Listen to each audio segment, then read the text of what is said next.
pertama dari biostatistika inferensial, estimasi, baik itu estimasi titik dan estimasi interval, beserta teknik pengambilan sampel yang tepat digunakan untuk menjalankan suatu penelitian. Untuk itu izinkan saya share slide, share materi.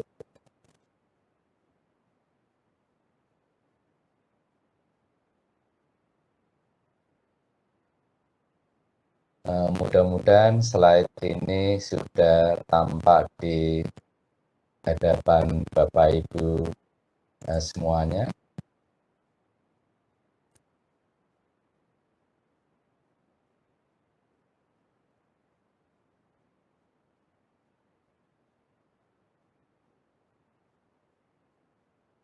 Apakah materi ini sudah tampak di hadapan Bapak Ibu? Sudah, Pak. Sudah, Pak. Ya, baik. Saya ulang kembali materi yang sudah kita sampaikan pada pertemuan yang lalu, yaitu mengenai estimasi titik dan estimasi interval. Konsep dari estimasi titik adalah kalau kita punya suatu populasi penelitian, misalnya waktu sembuh pasien yang minum obat baru di Rumah Sakit Sarjito, obat baru, namanya saja obat baru ya, obat yang belum ada informasi apa-apa mengenai rata-rata kecepatan sembuhnya. Kali ini kita ingin tahu berapa kalau seorang pasien diberi obat baru akan sembuh. Secara umum kita ingin mencari berapa rata-rata waktu sembuh pasien yang minum obat baru di populasi penelitian kita. Jika kita menginginkan penelitian ini tepat, tanpa salah, maka seluruh pasien yang ada di populasi penelitian harus diikutkan dalam penelitian.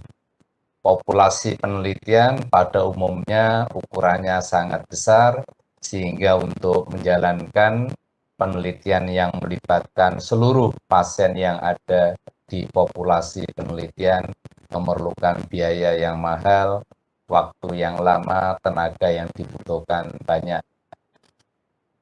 Oleh sebab itu, biostatistika memberikan solusi, kita pilih beberapa pasien saja, beberapa pasien kita kenal dengan nama sampel. Lalu berapa atau minimum ukuran sampel? Pada pertemuan yang lalu, untuk menghitung minimum ukuran sampel, dipengaruhi oleh banyak faktor, diantaranya adalah sampling error yang kita tentukan itu berapa besar. Biasanya di dalam penelitian di bidang kesehatan, sampling error dipilih sebesar 5%, makin kecil makin bagus, tapi konsekuensinya ukuran sampelnya semakin besar.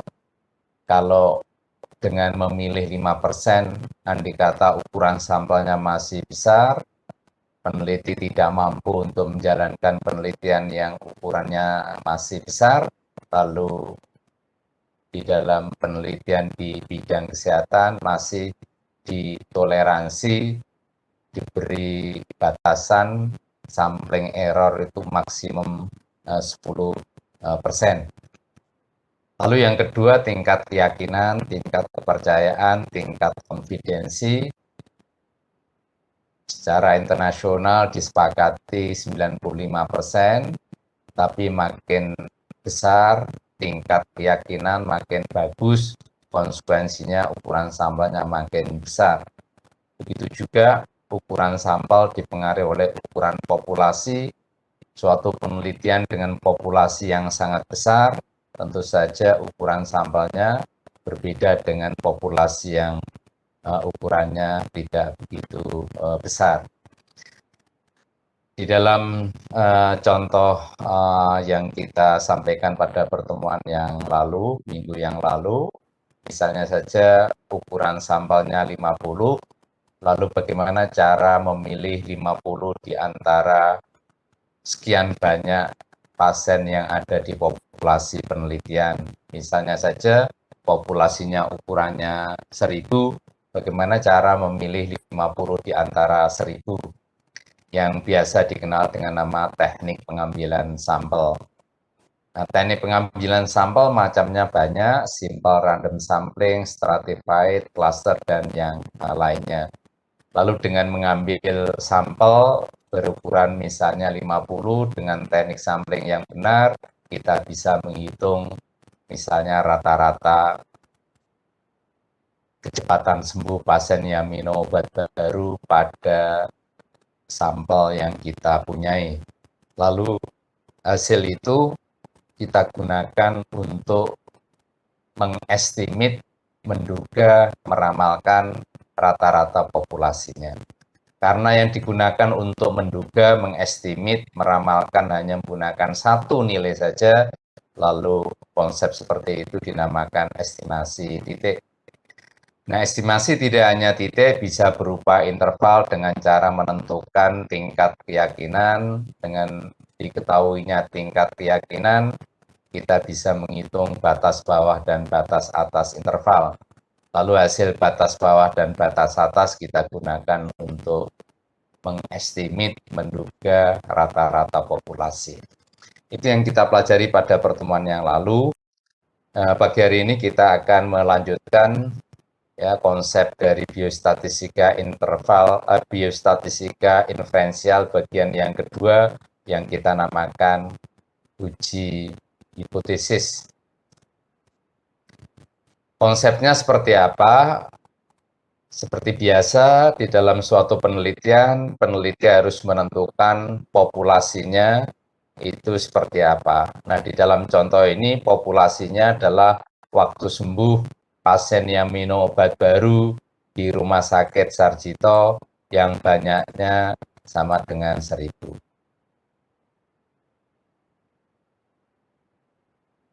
Ini populasi penelitian kita.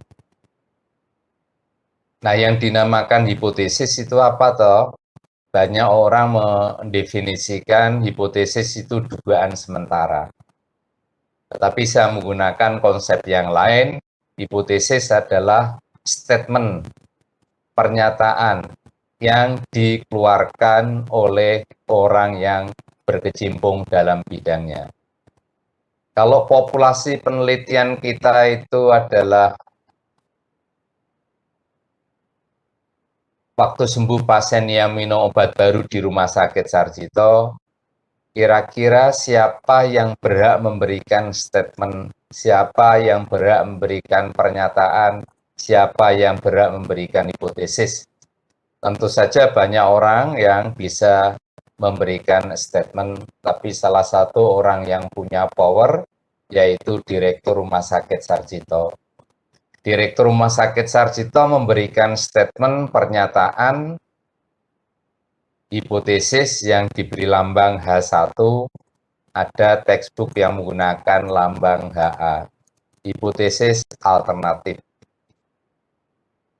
Statement dari direktur seperti apa? Statement dari direktur adalah bahwa rata-rata waktu sembuh pasien yang minum obat baru di Rumah Sakit Sarjito itu kurang dari 5 hari.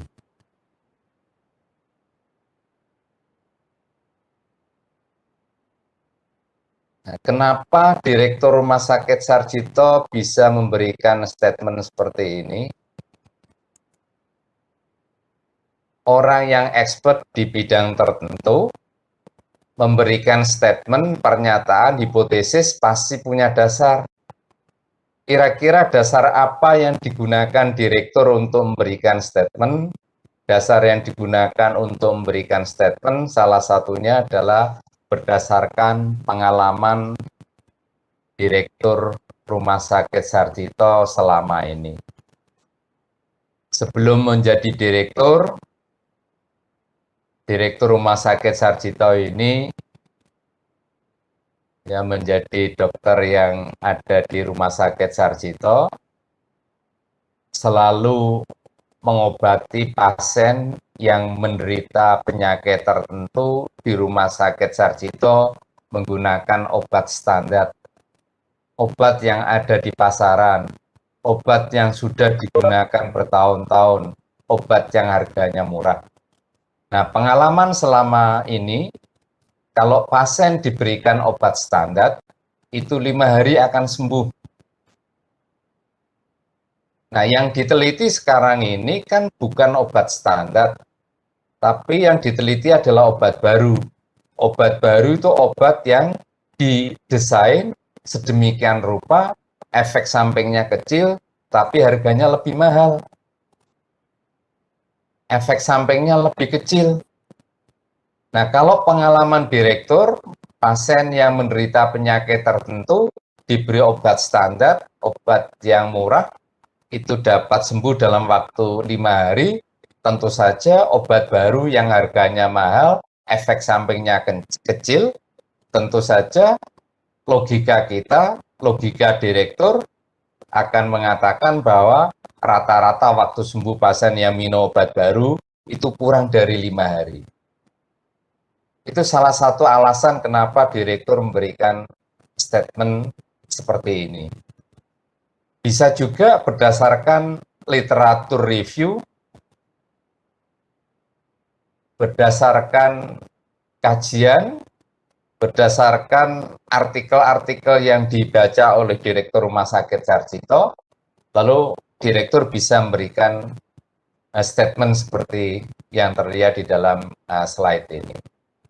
Nah, setelah ada statement, pernyataan, hipotesis, rata-rata waktu sembuh pasien yang minum obat baru ini kurang 5 hari, kita terimakah statement ini untuk dapat menerima, menolak statement dari direktur? Tentu saja kita perlu melakukan penelitian. Karena statement yang diutarakan direktur ini baru berdasarkan pengalaman, berdasarkan literatur review, belum atau bukan berdasarkan hasil penelitian. Oleh sebab itu, untuk dapat menerima atau menolak statement, kita lakukan penelitian, penelitian yang ideal, penelitian yang melibatkan seluruh pasien yang ada di populasi penelitian, yang konsekuensinya adalah biayanya akan mahal, waktunya akan lama, tenaga yang akan dibutuhkan akan banyak, walaupun kesalahannya itu nol. Penelitian yang ideal itu penelitian yang melibatkan seluruh pasien yang ada di populasi penelitian. Nah, kalau kita tidak mampu melaksanakan, menjalankan penelitian yang melibatkan seluruh pasien yang ada di Rumah Sakit Sarjito, maka biostatistika memberikan solusi. Kita teliti beberapa pasien, yang beberapa pasien dikenal dengan nama sampel.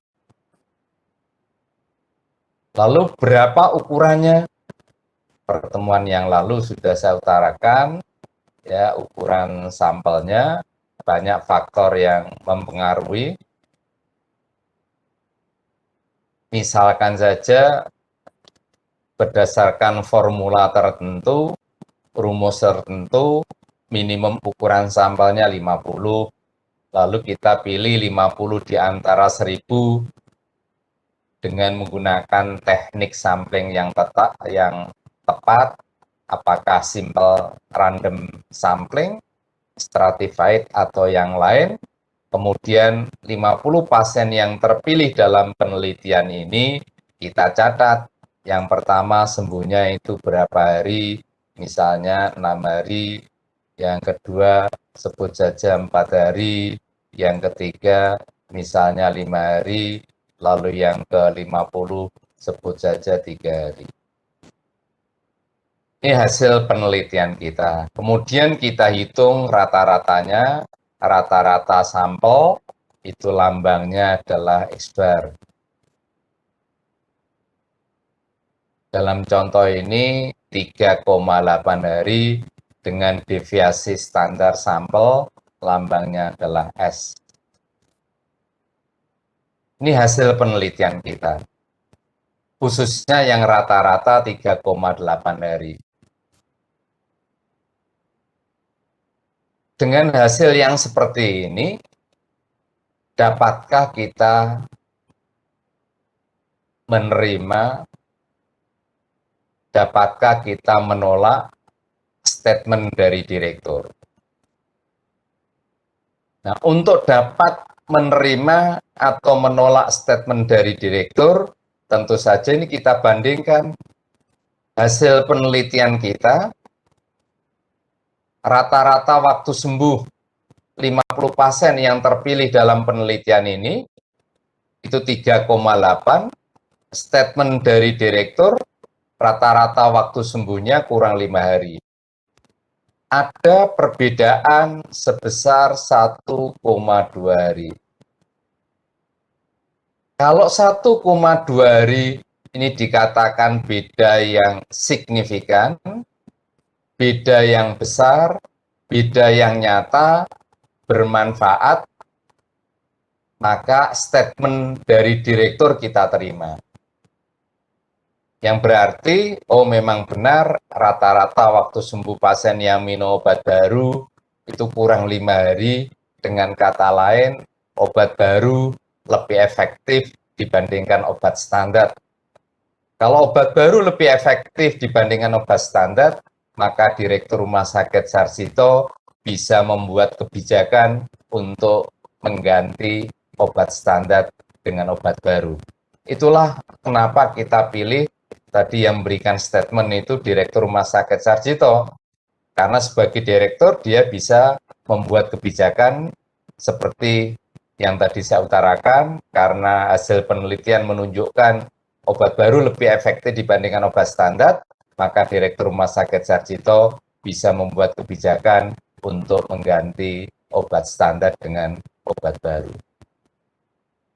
Kebalikannya, kalau 1,2 hari ini dikatakan beda yang tidak signifikan, beda yang kecil, beda yang tidak nyata, tidak bermakna, tidak bermanfaat, tentu saja statement dari direktur kita tolak. Kalau statement dari direktur kita tolak, yang kita terima itu lawannya.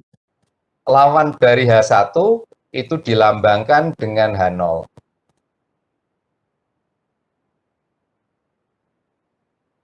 H0 ini lawan dari H1.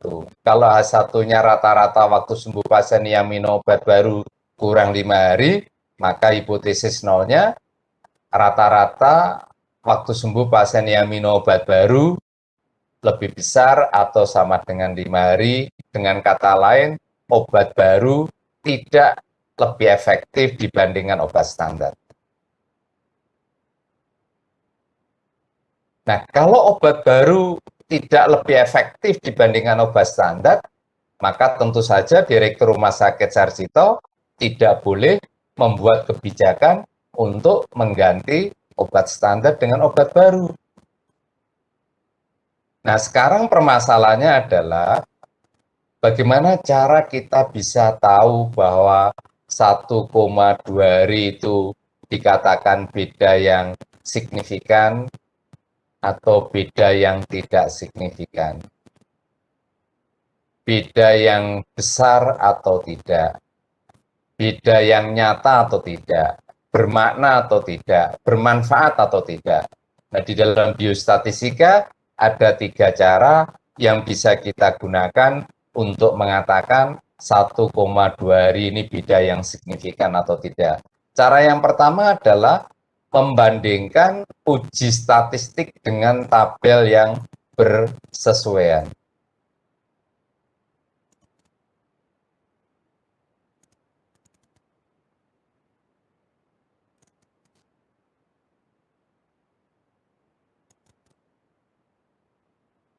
Membandingkan uji statistik dengan tabel yang bersesuaian. Maksudnya kalau di dalam contoh ini misalnya menggunakan uji T, ini misalnya, maka kita bandingkan antara T hitung dengan T tabel.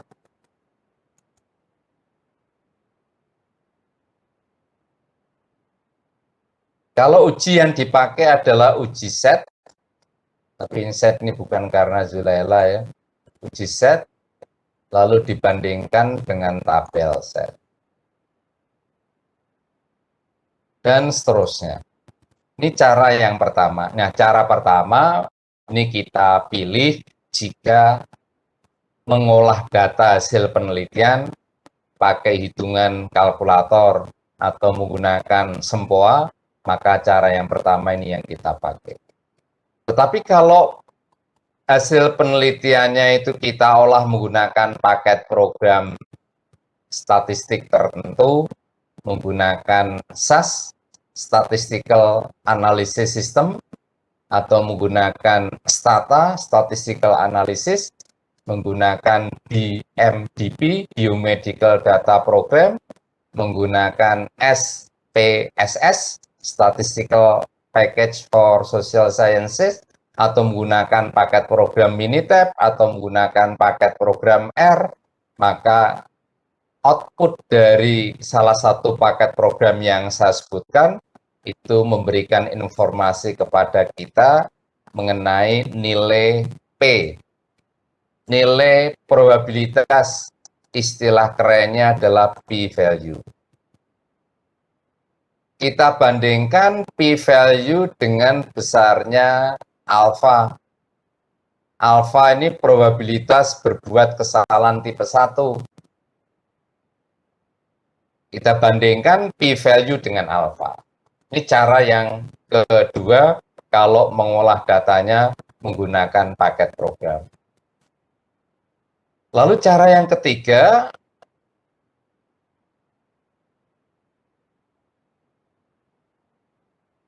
dengan cara memperhatikan batas bawah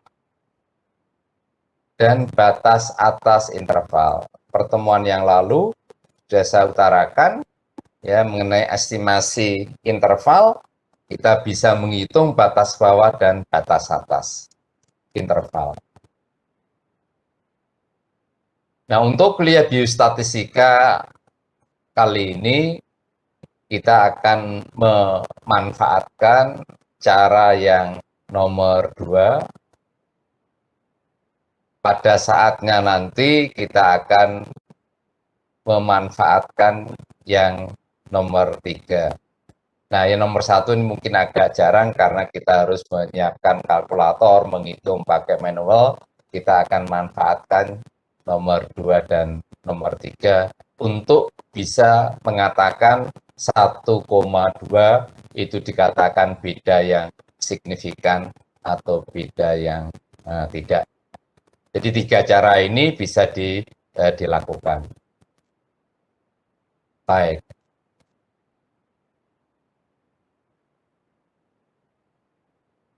Kemudian karena penarikan kesimpulan menolak H0, H1 ini berdasarkan sampel, maka pada saat kita menyimpulkan 1,2 itu beda yang signifikan atau tidak, itu dibayangi dengan adanya kesalahan yang biasa kita kenal dengan nama kesalahan tipe 1. Probabilitas berbuat kesalahan tipe 1 kita beri lambang alfa, dan kita juga berbuat kesalahan tipe 2 yang probabilitas berbuat kesalahan tipe 2 diberi lambang beta. Baik, saya ulang kembali. Untuk dapat mengatakan 1,2 ini beda signifikan atau tidak, ada 3 cara ini, ya, 1, 2, 3.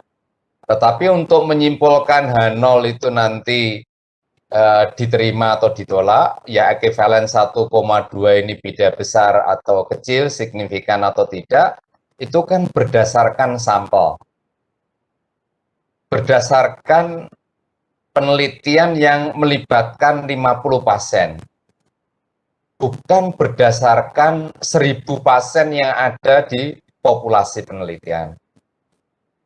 Seperti yang saya utarakan di depan tadi, kalau kita mampu melaksanakan penelitian yang melibatkan 1.000 pasien yang ada di populasi penelitian, maka kita tidak berbuat kesalahan atau kesalahannya itu nol.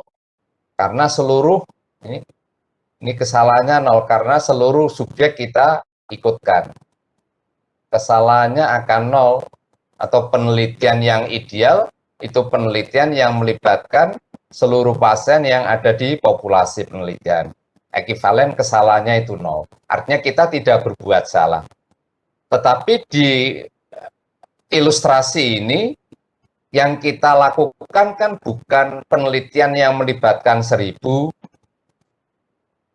bukan penelitian yang melibatkan 1.000, tapi penelitian yang melibatkan beberapa pasien yang kita kenal sampel dengan ukurannya 50. Sehingga untuk dapat menerima, dapat menolak statement dari direktur, maka dibayangi oleh adanya dua macam kesalahan. Yang tadi sekali lagi namanya kesalahan tipe 1 dan kesalahan tipe 2. Kalau tidak mau salah dalam menjalankan penelitian ini, ya 1.000 pasien harus kita ikutkan. Kan tadi biayanya mahal, waktunya lama, tenaga yang dibutuhkan banyak. Oleh sebab itu, biostatistika hanya memberikan solusi, pilih beberapa pasien, dikenal dengan sampel, hasil sampel ini digunakan untuk menyimpulkan, digunakan untuk mengatakan statement dari direktur kita terima atau statement dari direktur kita tolak. Karena menyimpulkan, menarik kesimpulan, statement direktur kita terima, kita tolak berdasarkan sampel yang berukuran 50, maka sekali lagi dalam menyimpulkannya ini kita dibayangi dengan dua macam kesalahan, kesalahan tipe 1 dan kesalahan tipe 2. Kesalahan tipe 1 itu seperti apa, kesalahan tipe 2 itu seperti apa, maka kita bisa memperhatikan tabel kontingensi, tabel silang, 2 by 2 tabel seperti ini.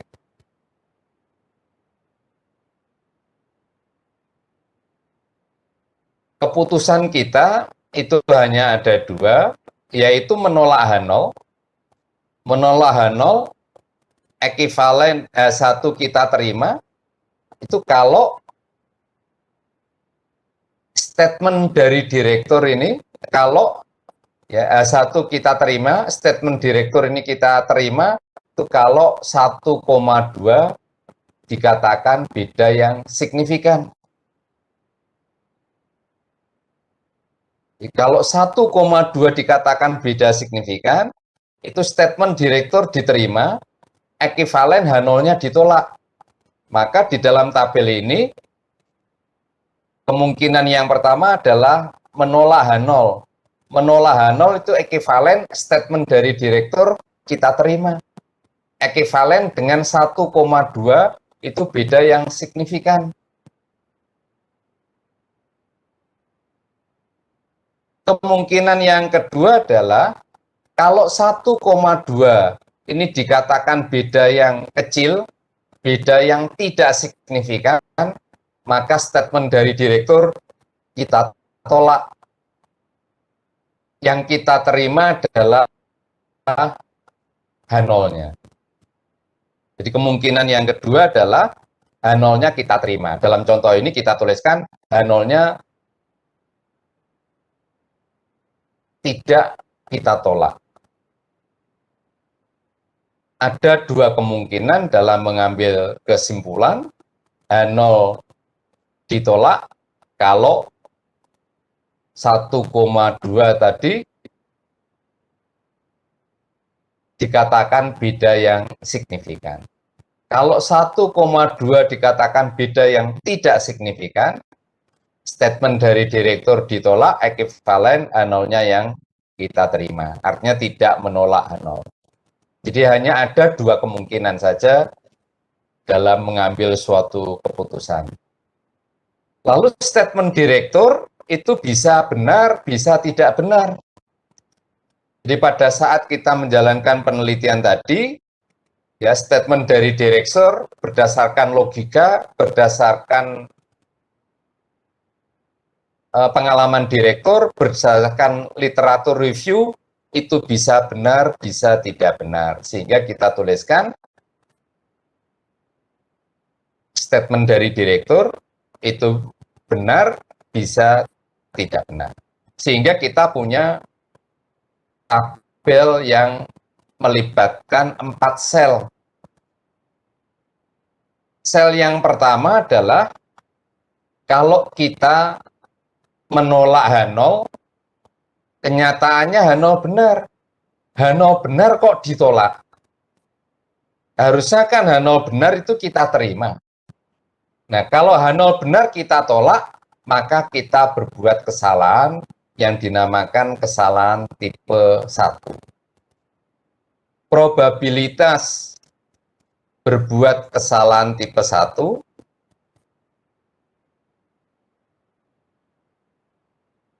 diberi lambang dengan alfa.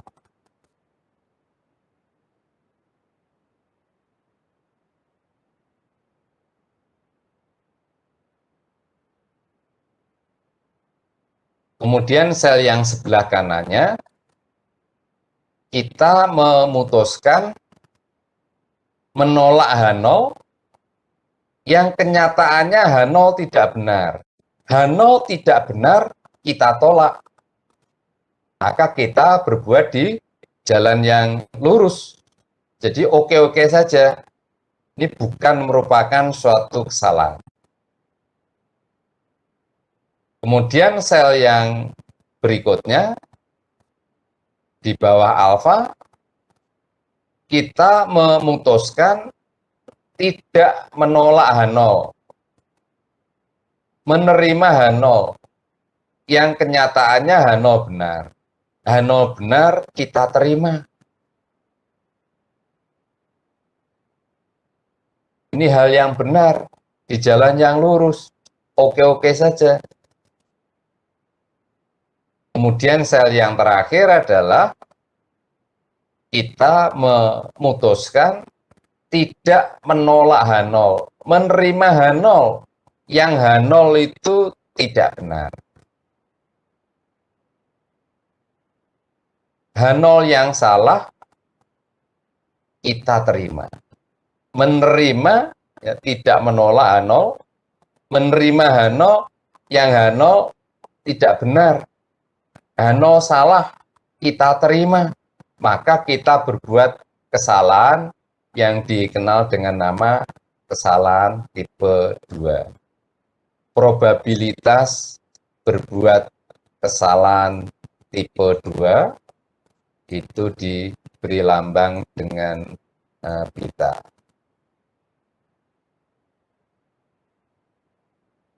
Nah, dengan hanya memperhatikan konsep kesalahan tipe 1, kesalahan tipe 2 seperti ini, maka masih sulit untuk difahami.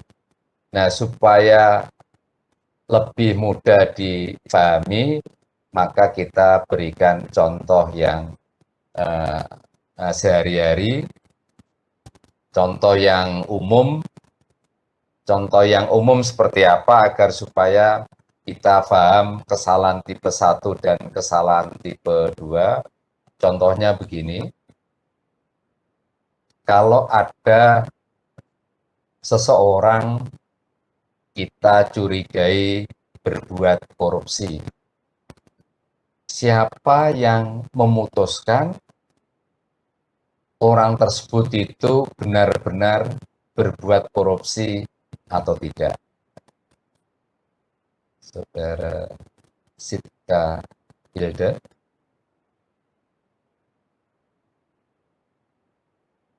Iya, Pak. Ya.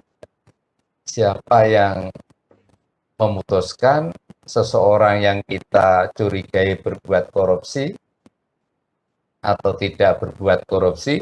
Siapa yang memutuskan? Hakim, Pak, jaksa. Hakim. Jadi ini keputusannya itu hakim. Jadi sekali lagi ya, kalau kita mencurigai seseorang itu berbuat korupsi atau tidak, untuk meyakinkan dia itu berbuat korupsi atau tidak, kan dia dibawa ke pengadilan yang akan memutuskan dia itu benar-benar korupsi atau tidak adalah hakim. Jadi yang mengambil keputusan nanti hakim. Baik.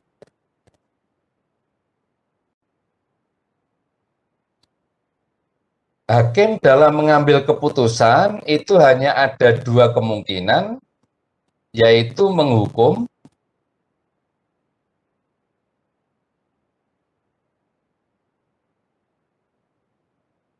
atau membebaskan. Jadi keputusan hakim itu nanti hanya ada dua, menghukum orang yang kita curigai berbuat korupsi atau membebaskan orang yang kita curigai berbuat korupsi. Baik. Orang yang kita curigai berbuat korupsi, kalau dibawa ke pengadilan, itu diasumsikan dulu dia tidak bersalah. Karena ada istilah namanya praduga tidak bersalah.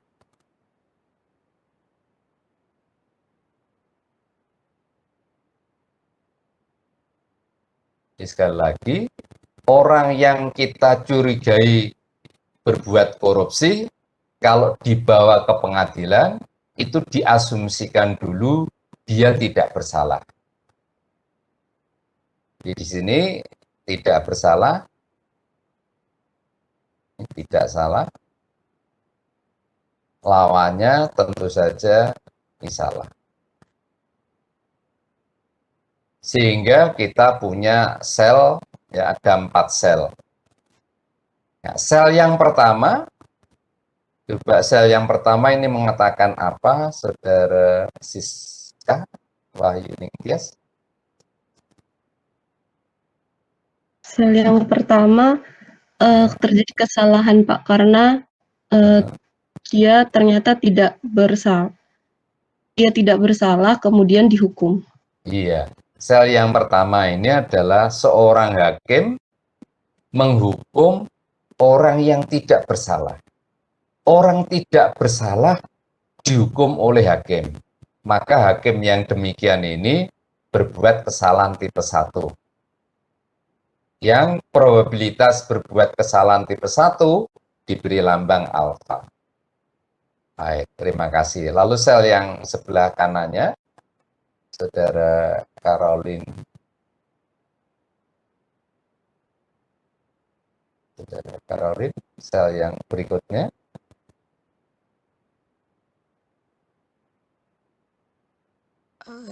Dia bersalah dan dia dihukum, Pak. Lalu gimana itu? Itu H0 tidak benar. Jadi tindakan hakim sudah benar.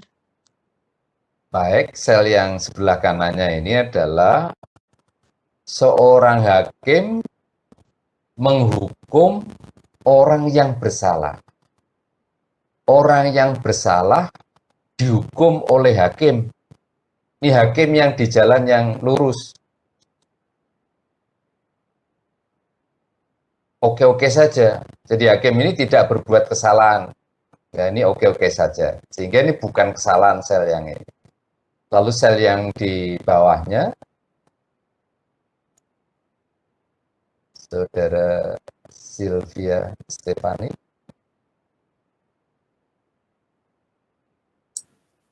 Iya, Pak. Ya, sel yang di bawah itu maksudnya apa?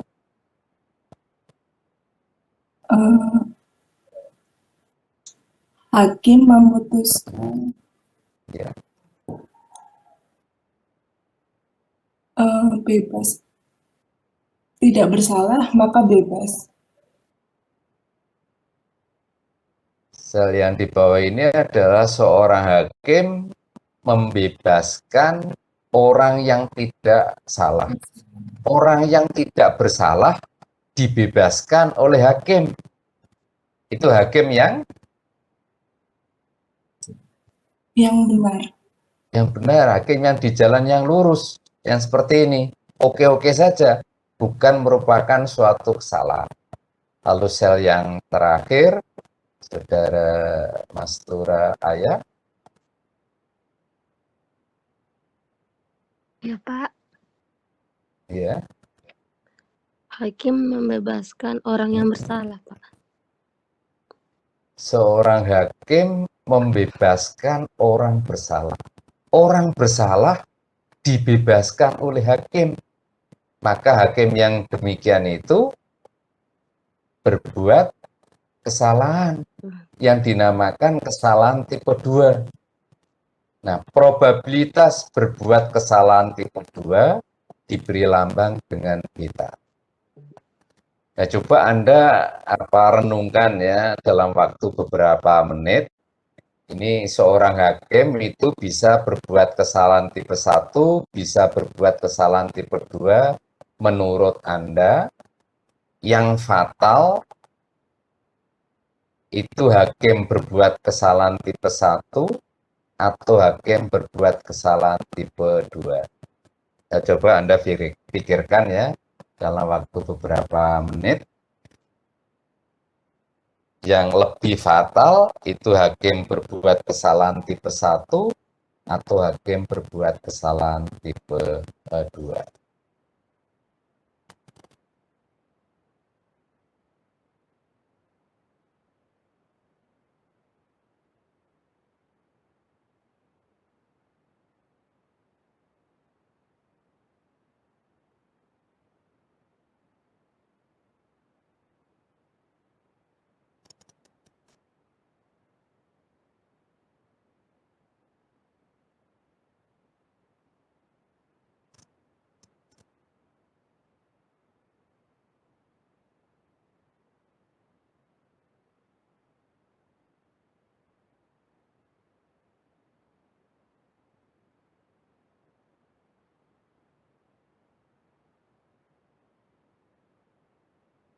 Saudara Rani, menurut Anda, Rani Menurut Hairani saya, Pak, Nurdin, ya, Pak, yang fatal, kesalahan yang adalah fatal kesalahan tipe 1. tipe 1. Baik, Saudara Razik Ilham, yang fatal kesalahan tipe 1 atau kesalahan tipe 2? Menurut saya yang paling parah itu menghukum orang yang benar, Pak. Yang kesalahan tipe 1 atau kesalahan tipe 2 yang fatal? Tipe 1 berarti. Kesalahan tipe 1. Ya. Jadi kesalahan tipe 1 ini yang fatal. Tidak boleh ada satu orang pun tidak bersalah dihukum. Ini dosanya besar. Jadi sekali lagi, kesalahan tipe 1 ini fatal. Tidak boleh besar-besar. Tidak boleh ada satu orang pun tidak bersalah dihukum. Ya, ini dosa besar ini. Karena kesalahan tipe 1 ini fatal,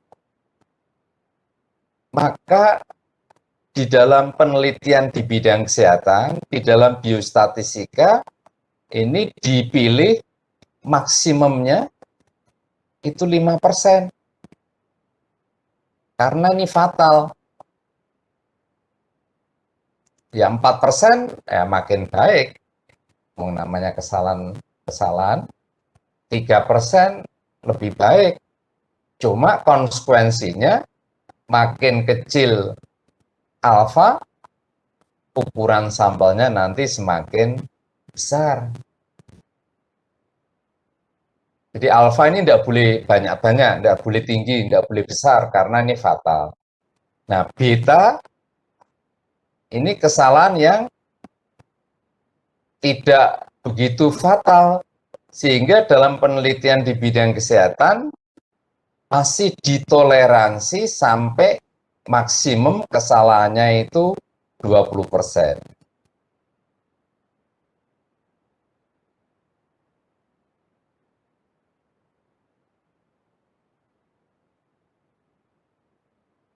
Nah, ada istilah lain yang dinamakan power. Power itu 1 min beta. Kekuatan penelitian, ini 1 minus beta. Kalau beta itu maksimum 20%, maka power ini minimumnya adalah 80%. Nah, tingkat keyakinan, tingkat kepercayaan, yaitu 1 min alfa. Ya, 1 min alfa itu minimumnya 95%. Maka dalam menghitung batas bawah, batas atas interval, dalam menghitung batas bawah, batas atas interval, peneliti menentukan 95%. Ini paling minimum. 96% makin baik, 100% makin baik. Itulah konsep dari kesalahan tipe 1 dan kesalahan tipe 2. Kembali ke permasalahan kita tadi, untuk dapat mengatakan 1,2 itu beda yang signifikan atau tidak, yaitu dengan cara ini, cara yang kedua, membandingkan p-value dengan alfa. Nah, alfanya kalau kita pilih tadi maksimumnya 5%, 1,2 dikatakan beda signifikan kalau p-value-nya itu kurang dari 5%. Ini kriteria kita kalau menggunakan cara yang kedua, 1,2 dikatakan beda signifikan, ekivalen statement dari direktur diterima, ekivalen H0 ditolak, itu kalau p-value lebih kecil dari 0,05. Jadi 0,05 ini tadi diambil dari alfa yang 5%. Kesalahan yang fatal, tidak boleh banyak-banyak. Baik, inilah konsep hipotesis Bapak Ibu. Kalau minggu lalu konsep estimasi, titik, dan interval. Nah, setelah ini kita akan banyak berkecimpung dengan contoh-contoh aplikasi dari pengujian hipotesis. Yang barusan kita pelajari dan yang lalu itu baru konsepnya, konsep biostatistika inferensial. Nah, sebelum kita berikan beberapa contoh penggunaan dari biostatistika inferensial, kalau ada pertanyaan, komentar di antara Bapak Ibu, monggo.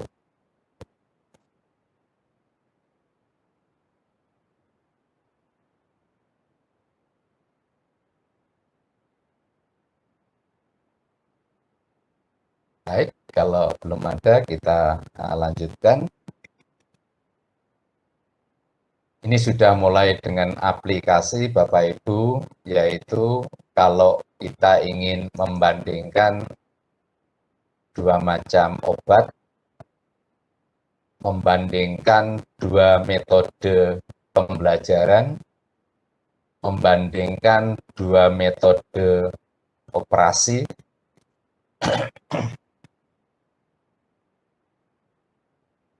kelompok pasien yang kiri, pasien-pasien yang diminta untuk minum obat standar. Obat yang ada di pasaran, obat yang sudah digunakan bertahun-tahun, obat yang harganya murah. Kelompok pasien yang kanan, pasien-pasien yang diberikan obat baru. Obat baru adalah obat yang didesain sedemikian rupa, efek sampingnya kecil, tapi harganya lebih mahal. Maka pertanyaan penelitiannya adalah,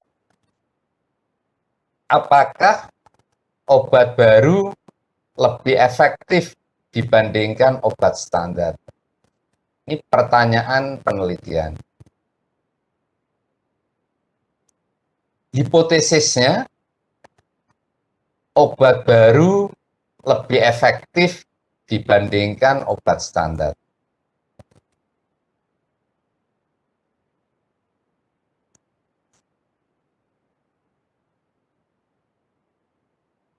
Yang hipotesis itu dilambangkan dengan H1 atau dilambangkan dengan H0. Nah, yang dimaksudkan obat baru lebih efektif dibandingkan obat standar, kalau efektif pengertiannya adalah mengenai kecepatan sembuh pasien. Kecepatan sembuh pasien yang satuannya dalam contoh ini jam. Kecepatan sembuh pasien itu bisa satuannya hari, bisa jam, bisa menit, bisa detik. Data yang seperti ini itu skalanya rasio. Data berupa angka, data numerik. Nah, obat baru dikatakan lebih efektif dibandingkan obat standar kalau pasien yang minum obat baru lebih cepat sembuhnya dibandingkan pasien yang minum obat standar. Kalau dalam bahasa statistikanya ya, rata-rata kecepatan sembuh pasien yang minum obat baru lebih kecil, lebih singkat dibandingkan rata-rata kecepatan sembuh pasien yang minum obat standar. Jadi membandingkan rata-rata, membandingkan min kecepatan sembuh pasien. Yang itu kita tuliskan dalam H1 atau I. Nanti H0 itu adalah lawan dari H1.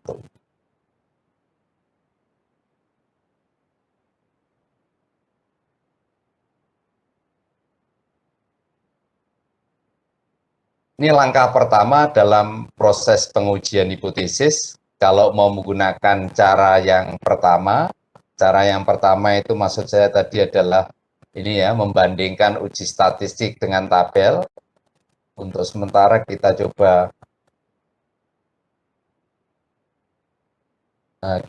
menggunakan cara yang pertama dulu.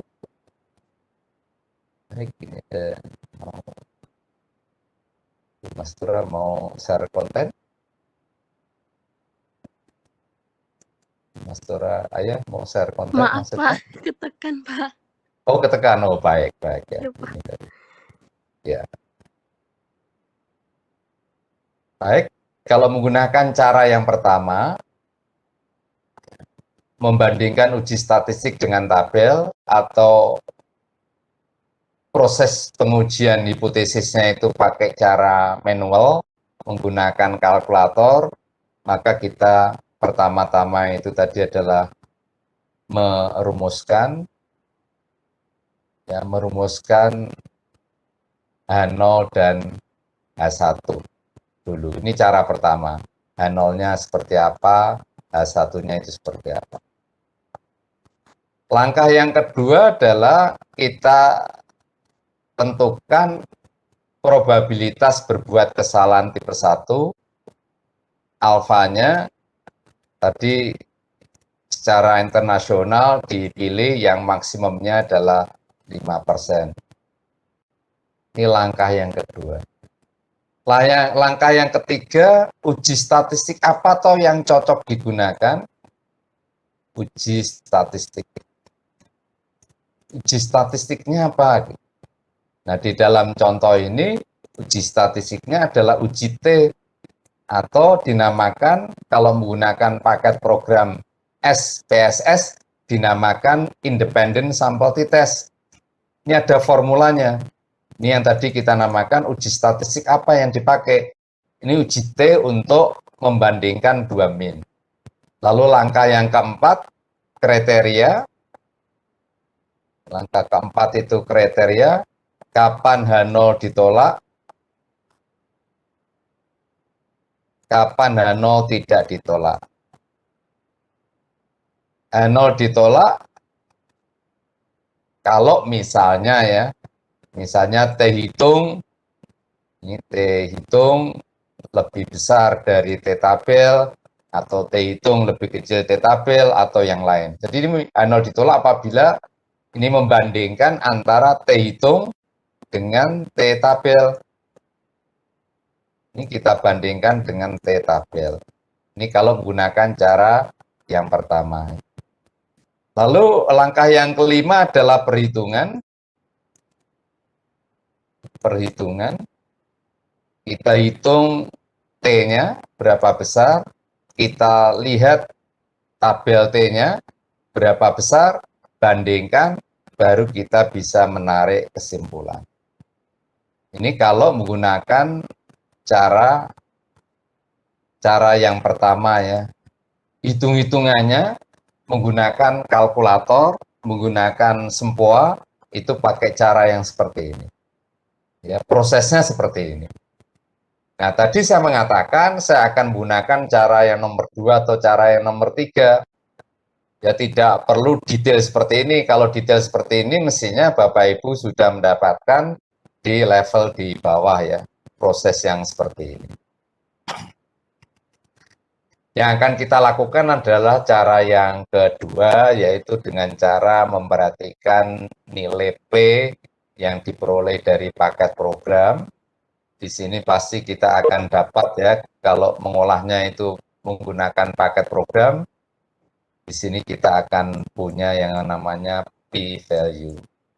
P-value pasti kita peroleh kalau mengolah datanya pakai paket program. P-value-nya itu berapa besar? Bandingkan dengan besarnya alfa yang kita tentukan.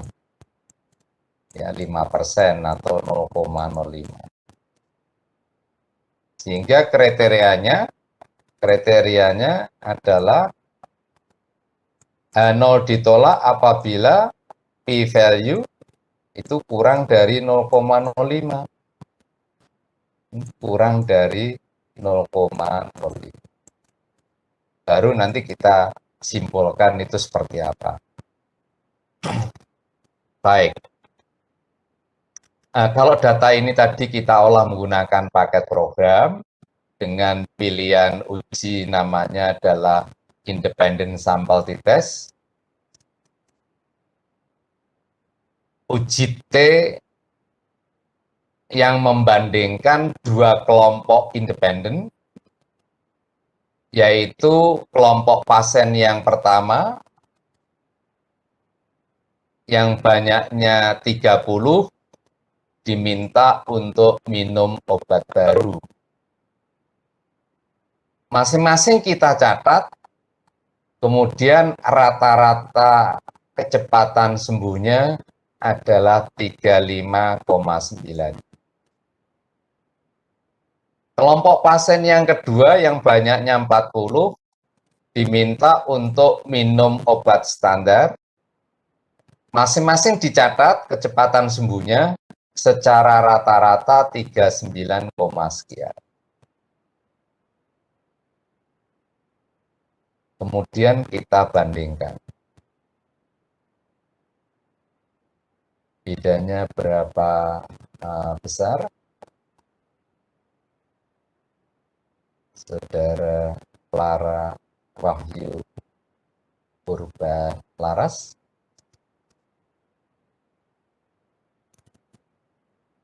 Iya, Pak. Bedanya berapa besar?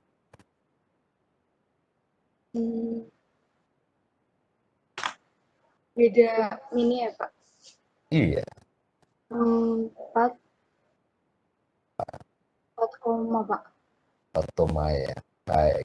nanti dicek ulang, bedanya adalah sebesar 3,175 jam. Ini bedanya.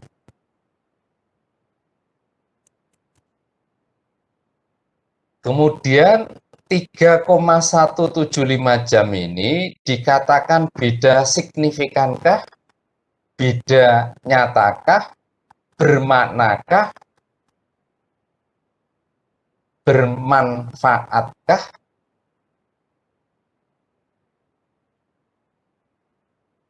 Saudara Muhammad Dhani.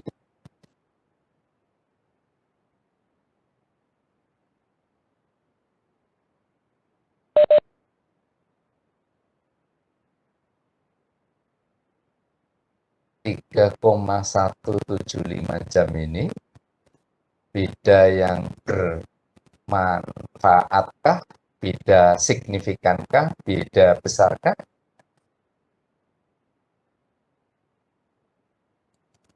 Kenapa?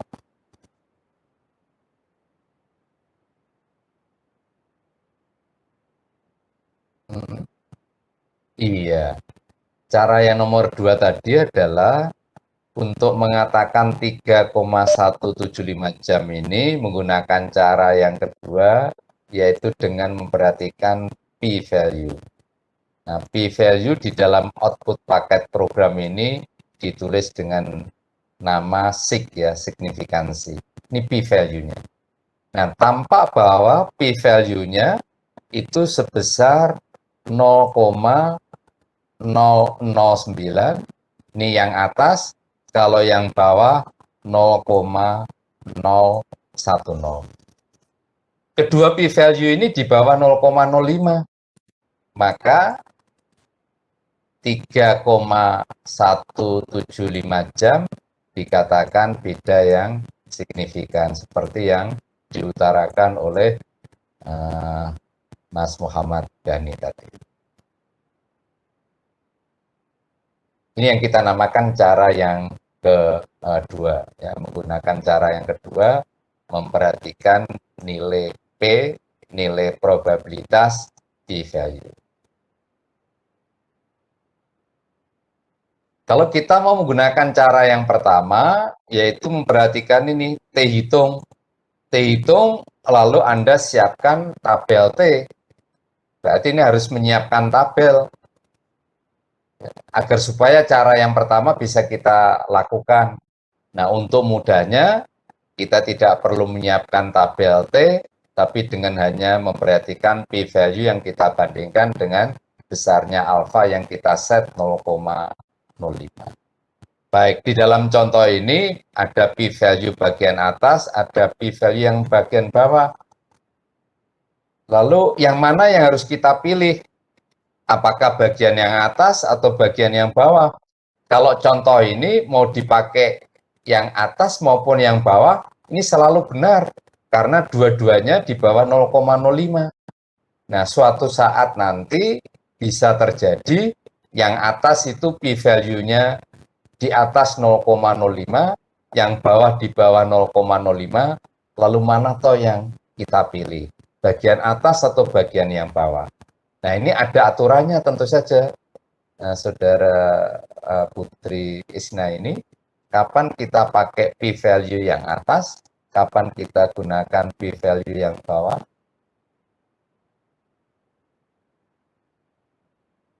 Iya, Pak. Iya. Yang mana yang kita pilih? Atau kapan kita pakai p-value yang atas, kapan kita pakai p-value yang bawah? Kita pakai yang atas apabila variansinya itu sudah diasumsikan ya, Pak. Terus Diasumsikan gimana? Maaf. Diasumsikan? Iya, yang atas itu apabila variansinya itu diasumsikan sama, dan untuk yang bawah itu apabila variansinya belum diasumsikan sama. Iya. Baik, terima kasih. Kalau kita pakai p-value yang atas, ini syaratnya variansinya itu sama.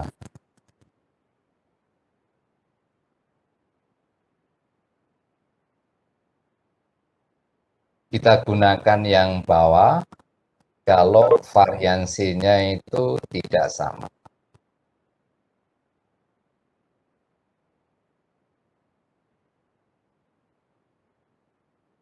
Baik. Lalu dalam contoh kita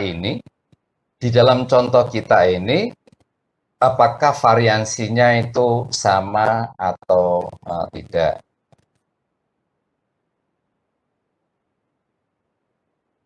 Untuk itu, untuk menjawab ini adalah perhatikan tabel yang atas, tabel deskriptif, 30 pasien yang minum obat baru, rata-ratanya, rata-rata kecepatan sembuhnya 35,9 dengan deviasi standarnya 5, sekian. Variansinya berapa besar, Saudara Robian Syah Putra?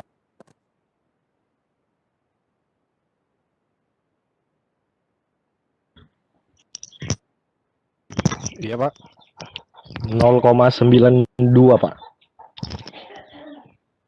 0,92.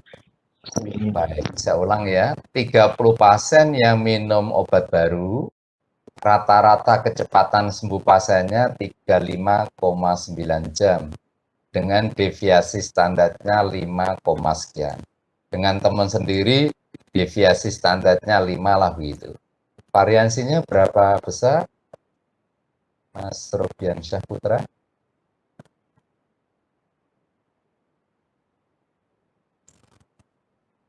Baik, supaya tidak lama, variansi itu apanya deviasi standar toh? Putranya, bapaknya, saudaranya. Variansi itu apanya deviasi standar? Saudara Robiansyah. Akar kuadratnya Pak. Variansi itu kuadratnya ya, kuadrat dari deviasi standar. Kalau deviasi standarnya 5, maka variansinya 25.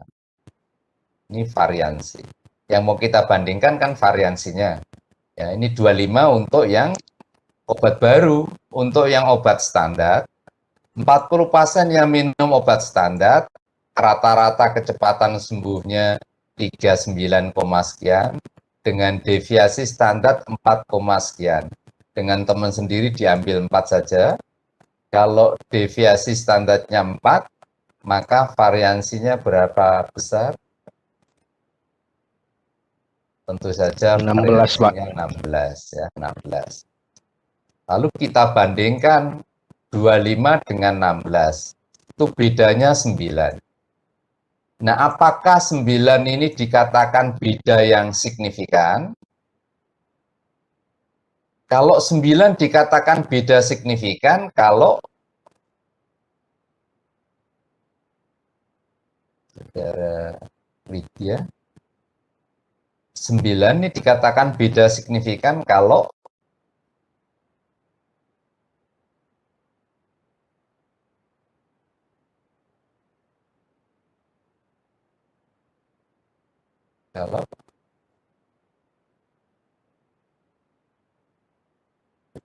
Widya Rizky.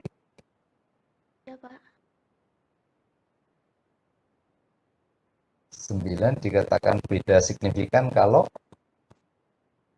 seperti contoh di depan tadi ya, contoh di depan itu 1,2 dikatakan beda signifikan kalau kan ada 3 cara. Membandingkan uji statistik dengan tabel, membandingkan p-value dengan alfa, memperhatikan batas bawah dan batas atas interval.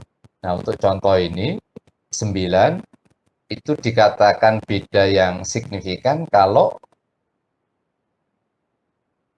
p-value-nya Kurang dari 5%. kurang dari 5%. Ini p-value membandingkan kedua variansi. Di dalam contoh ini p-value-nya berapa besar? P-value-nya 0,564. Kan di atas 0,05. Berarti 9 dikatakan beda yang signifikan, Pak. Yang tidak signifikan. 9 ini beda yang kecil gitu. Karena 9 ini dikatakan beda yang tidak signifikan, kesimpulannya adalah variansinya sama atau variansinya tidak sama?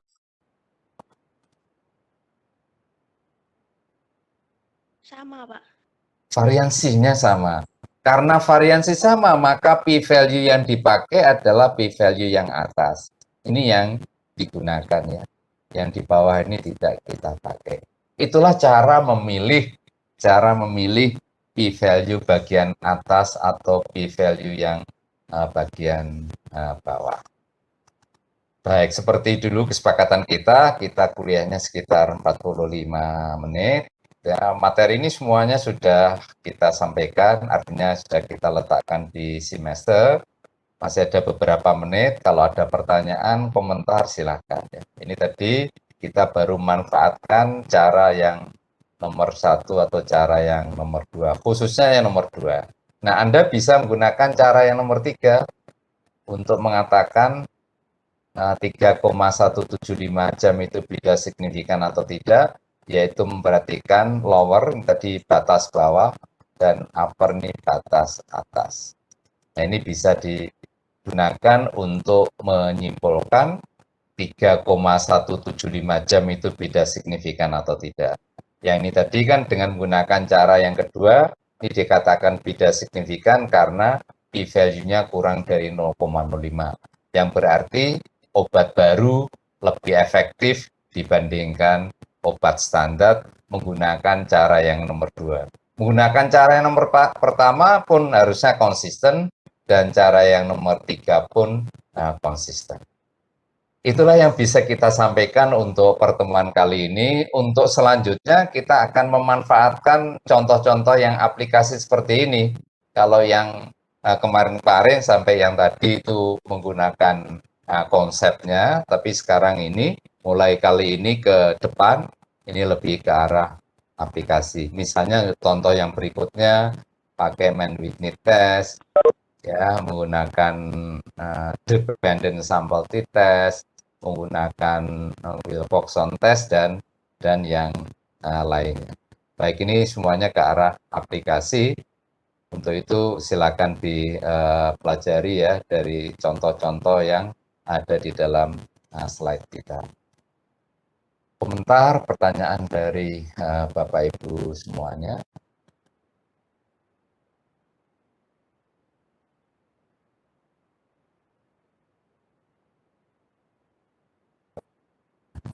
Pertanyaan.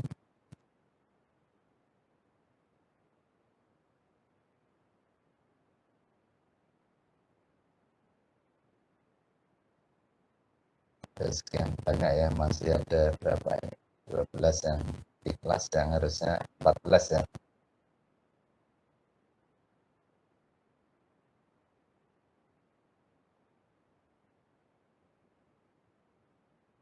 Baik, kalau tidak ada, saya kira itu yang bisa kita sampaikan untuk pertemuan kali ini. Minggu depan kita lanjutkan dengan topik-topik yang lebih ke aplikasinya. Kalau contoh ini tadi kan membandingkan 2 macam obat. Lalu contoh yang berikutnya nanti adalah apakah program diet efektif menurunkan kadar kolesterol total. Contoh berikutnya lagi, tidak hanya yang kita bandingkan itu 2 macam obat, tapi bisa 3, 4, dan seterusnya. Semua contoh itu menggunakan desain penelitian yang eksperimental. Nanti berikutnya kita akan belajar yang desain penelitian yang observasional. Misalnya kalau kita ingin mengetahui hubungan antara merokok dengan kanker paru, mengetahui hubungan antara karyawan yang bekerja di bawah tekanan dengan penyakit jantung koroner, untuk melihat hubungan antara usia pertama kali hamil dengan CA cervix, nanti contoh-contoh di belakang untuk desain yang observasional. Baik, kalau memang tidak ada, saya kira itu yang bisa kita sampaikan untuk pertemuan kali ini. Banyak kekurangannya, mohon maaf, agar supaya materi yang kita pelajari bersama pagi hari ini bermanfaat bagi kita semuanya. Malah kita baca hamdalah, alhamdulillahirabbil alamin. Assalamualaikum warahmatullahi wabarakatuh. Waalaikumsalam.